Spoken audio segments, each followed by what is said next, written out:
Welcome to another deep dive. Today we're heading to the South Pacific. You know those islands with those crystal clear waters and beaches? We're going beyond those picture-perfect postcards, though.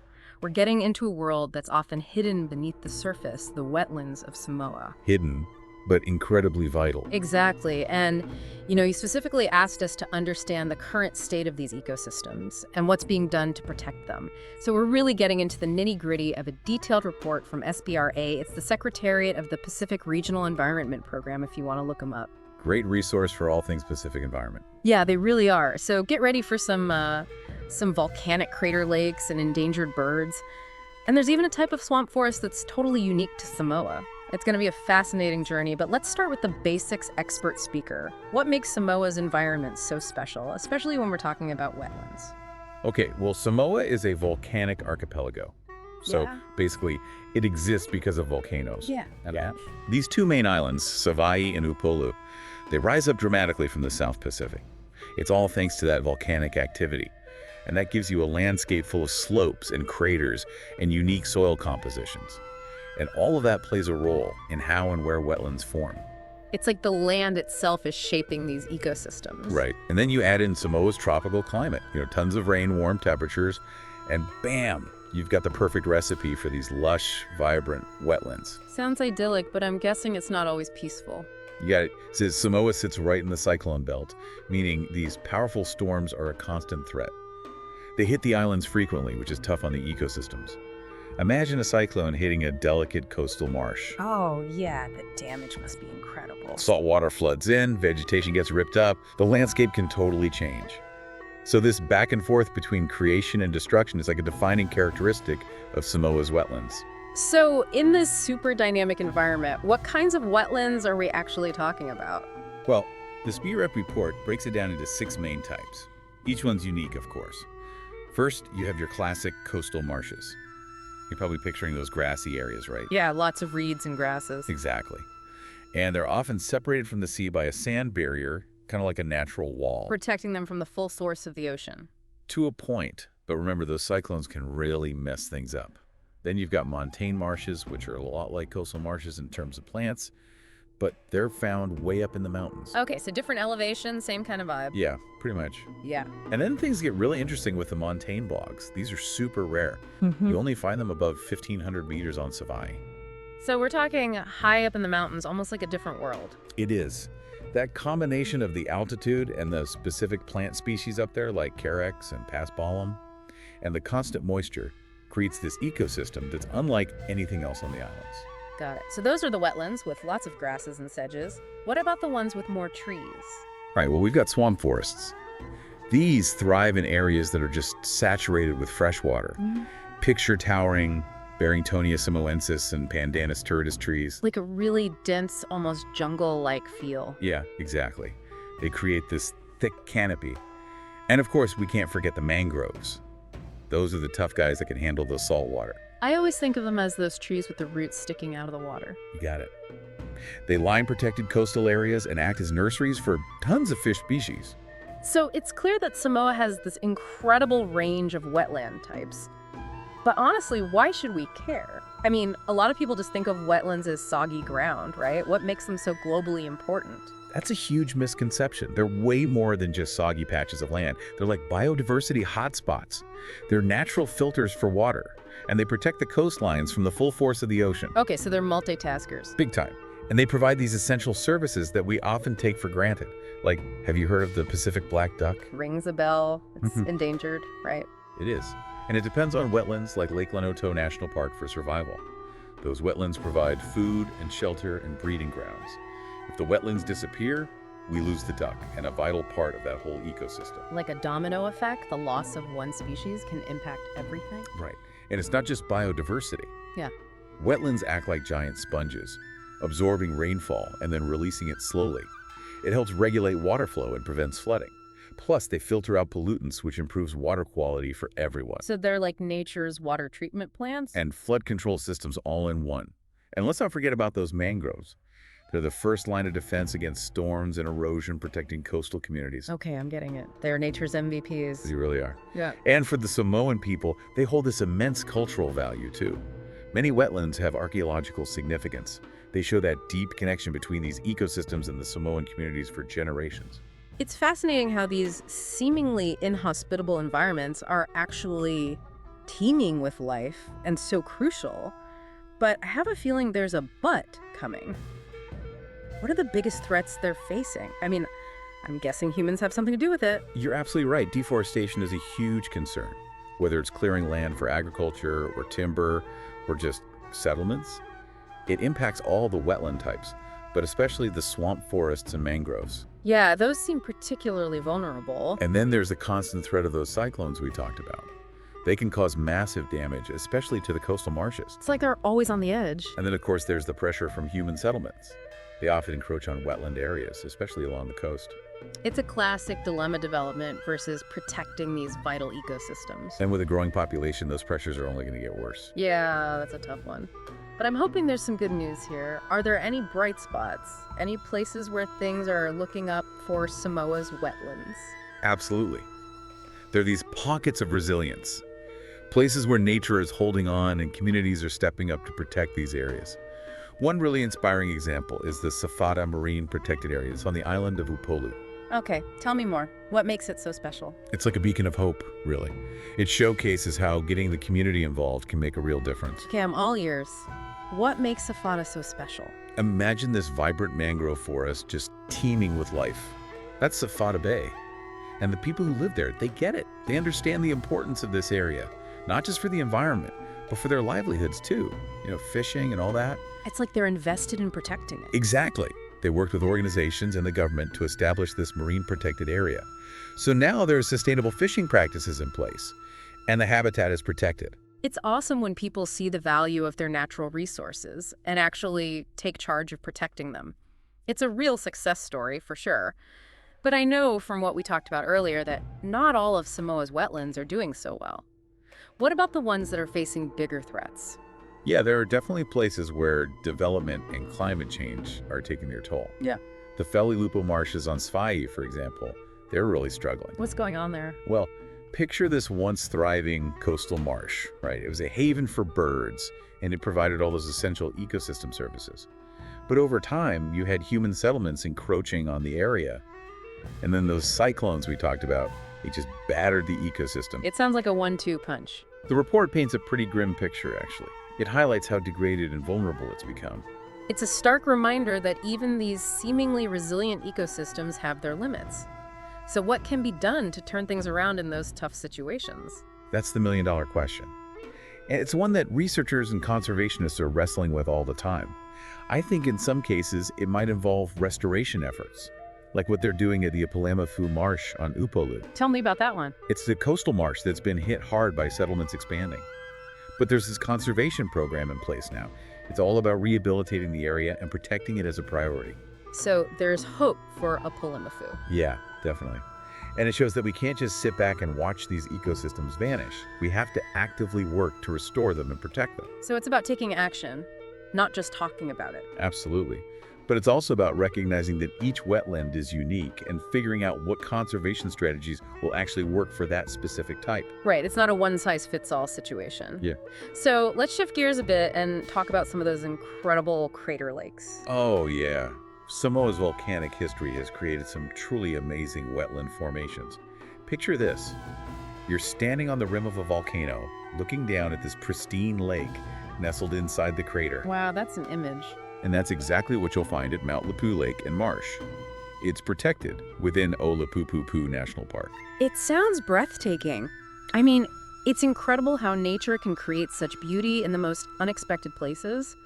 Are there other crater lakes worth mentioning? Oh, definitely. Lake Lanautu is Samoa's largest freshwater lake, and it also sits inside a volcanic crater. It's a vital water source for the capital city, Apia Plus. It's home to a bunch of endangered birds, including that Pacific black duck we talked about. Okay, so this lake is clearly important both ecologically and culturally. Is it protected too? Yeah, for sure. Lake Lanautu and two other smaller crater lakes, Lake Lanauwaraata and Lake Lanaonaya, are all part of Lake Lanautu National Park. It shows how committed Samoa is to protecting these unique ecosystems. That's really encouraging to hear. But knowing what we know about the pressures these places face, are there any specific challenges facing the park? Well, despite being protected, the park does have its share of threats. The report mentions that goldfish, those little guys you win at fairs, well, they've been introduced into Lake Leonard too. Oh, no. Really? I didn't think of that. They're considered an invasive species, and they can throw the whole ecosystem off balance. So even something seemingly harmless like a goldfish can cause problems. Then there's deforestation around the lakes for agriculture and plantations. It's a problem near Lake Lanawataata and Lake Lanawanea especially. It really risks the integrity of the whole park. So even within protected areas, human impacts are still an issue. Absolutely. And we can't forget those cyclones. The report says the park was hit hard by Hurricanes Opha in 1990, Val in 1991, and Haida in 2004. It's like they can't catch a break. It's a stark reminder that even the most protected ecosystems are vulnerable to the power of nature. It sounds like a constant battle to safeguard these delicate environments. But let's move on to another unique wetland. You mentioned that Mount Silicily Bog on Savaii. What's so special about that one? This is where things get super interesting. Mount Silicily Bog is the only montane bog in all of Samoa, which makes it a truly one-of-a-kind ecosystem. So what's it like? Imagine a landscape covered in mist with all these unique plant species that have adapted to the high altitude and the constant moisture. It's like a hidden gem tucked away near the summit of Mount Silicily. Mount Silicily, that's the highest point in Samoa, right? Yeah, it is. So this bog is way up there. It sounds incredible. So we've covered those amazing crater lakes and the unique montane bog. What about the mangrove forests and the swamp forests? Let's start with the mangroves. We already talked about that success story at Safada Marine Protected Area. What about other mangrove areas in Samoa? Well, there's this stark contrast between the thriving mangroves at Safada Bay and what's happening with the Apia mangroves near the capital city. It's basically a narrow strip of mangrove scrub along the north coast of Upolu, just west of Apia Harbor. And because it's so close to the urban area, it's been heavily impacted. Yeah, that's not surprising given all the pressures that come with urbanization. Is there any hope for the Apia mangroves? Well, the report describes them as degraded, which isn't great. But there's some talk of rehabilitation efforts, and there's even a possibility of it being designated as a Ramsar site. Oh, interesting. What would that mean? Basically, it would get international recognition and protection. It'd be a big step towards securing its future. Fingers crossed that happens. Okay, let's move inland now. What about those swamp forests? You mentioned earlier that some are facing some serious threats from development. Can you tell me more about that? Sure, take the Vaipu Swamp Forest on Upolu, for example. It's this lush, green expanse full of biodiversity. It's a mix of lowland rainforest and swamp forest species, so it's really special. But its existence is threatened by development, including plantations and the expansion of the road network. It's that tension between conservation and economic needs that keeps coming up, isn't it? Exactly. And the report mentions that there are added pressures from pigeon hunting and maybe even logging in the area. It sounds like Vaipu is facing multiple threats. So is anyone recognizing its ecological and cultural importance? Yes, thankfully. The report says that Vaipu has been identified as a top priority for conservation in Samoa. There's even a proposal to designate it as a national conservation area. Which would give it a lot more protection. Exactly.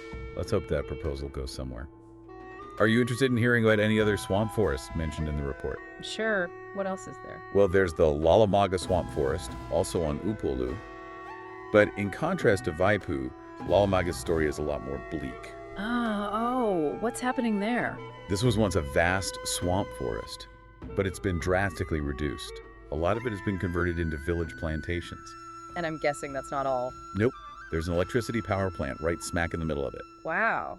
So development really won out over conservation in this case. It really highlights those ongoing challenges of balancing human needs with environmental protection, especially as populations grow and demand more land and resources. It's a story we see playing out all over the world. For sure. It really underscores the need for strong laws and effective management strategies to safeguard these vital ecosystems. Okay, we've talked about specific threats and some positive developments too, but let's dig into the legal and management side of wetland conservation in Samoa.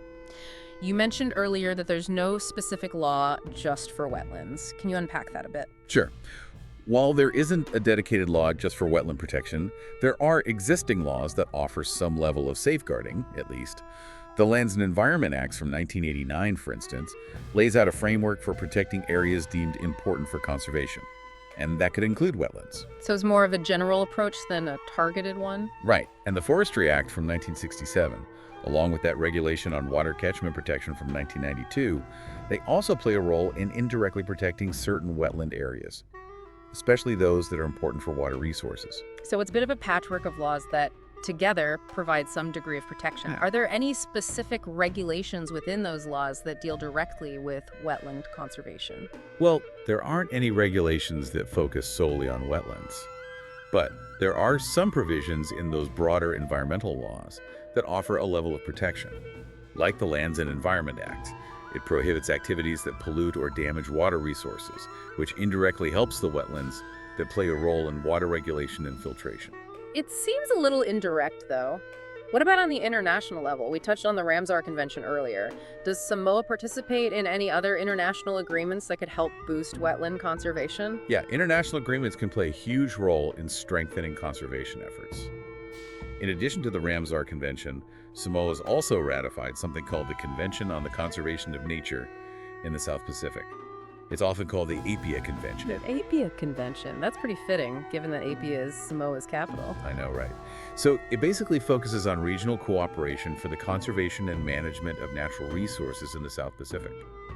It's a great example of countries working together to address shared environmental challenges that go beyond their own borders. It makes sense, especially when you consider how interconnected ecosystems are and how the threats they face are often shared too.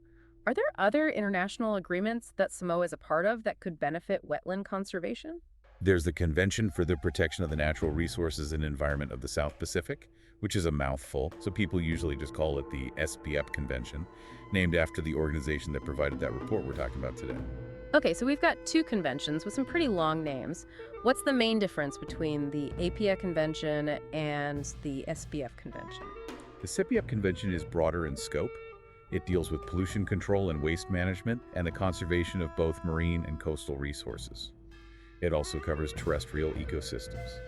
So it's a much more comprehensive framework for environmental protection in the region. So this SPF Convention casts a wider net in terms of tackling environmental problems. Are there any other international agreements that are worth mentioning in this context? Yeah, the report mentions that Samoa has also signed the Convention on Biological Diversity, which is a global agreement. It aims to conserve biodiversity, promote its sustainable use, and make sure that the benefits from using genetic resources are shared fairly and equitably. So these international agreements seem to be a good support system for Samoa's conservation work. But what about the actual management of wetlands on the ground? Who's responsible for making sure these places are actually protected? It's important to remember that more than 80% of Samoa's land is customarily owned. That means it's owned and managed by local communities. And that includes a lot of the wetlands. So community involvement is crucial for wetland management to work. Absolutely. Getting the locals involved is not just about respecting their ownership. It's also about tapping into their knowledge of the land and their cultural connections to these ecosystems. It's about giving them the power to be stewards of their own environment. Right. And while customary land ownership is really important, the government does have a role to play too. The Lands and Environment Act gives the government the right to acquire customary land for conservation. But the report says that this right hasn't been used for wetlands yet. It's a balancing act, isn't it? Trying to respect traditional practices while also ensuring these ecosystems are protected for everyone. It is. And what about managing those protected areas, like the national parks? What happens there? Yeah, who's in charge of those? Both Olapupupu National Park, which has Mount Lepu Lake and Marsh, and Lake Lanatoa National Park, are administered by the Division of Environment and Conservation. It's part of the Ministry of Natural Resources and Environment. So the government is directly involved in those cases. What about those traditional fisheries reserves, the ones that often include wetland areas? Those are managed by the Fisheries Division, which is under the Ministry of Agriculture and Fisheries. Their main focus is making sure fishery resources are used sustainably. But they also recognize how ecologically important the wetlands within these reserves are. So there are a few different government agencies involved, depending on the type of wetland and where it's located. We also talked about the role of non-governmental organizations, or NGOs, in community-based conservation. Can you explain a bit more about how NGOs contribute to wetland management in Samoa? NGOs are like the go-betweens. They often act as a bridge between the local communities, the government agencies, and even international organizations. They might run workshops, offer technical expertise, help secure funding for projects, or just raise awareness about the importance of wetlands. Sounds like they play a key role in building up capacity and encouraging different groups to work together. Exactly. Their approach is very grassroots. And because they have close ties to the communities, they often come up with more sustainable and culturally sensitive solutions. It seems like everyone has a part to play. Okay, we've covered a lot today. The different types of wetlands, the threats they face, the laws, and the people involved in managing them. But one thing that's been on my mind is the mention of knowledge gaps. What are some of the key areas where we need more research to really protect Samoa's wetlands effectively? That's such an important point. While the SPRA report doesn't get into specific research gaps, it does say that there hasn't been a lot of research dedicated to wetlands in Samoa. So it's a call for more scientific investigation into these ecosystems. Exactly. We need to understand them better. How they work, how they respond to threats, what management strategies are most effective for their long-term survival. This deep dive has really highlighted how complex it all is, all the factors influencing the fate of these wetlands. It really has. It's a lot to consider. And it brings us to a crucial question, really a make-or-break question. Can Samoa's wetlands survive? And I don't just mean exist, but actually thrive.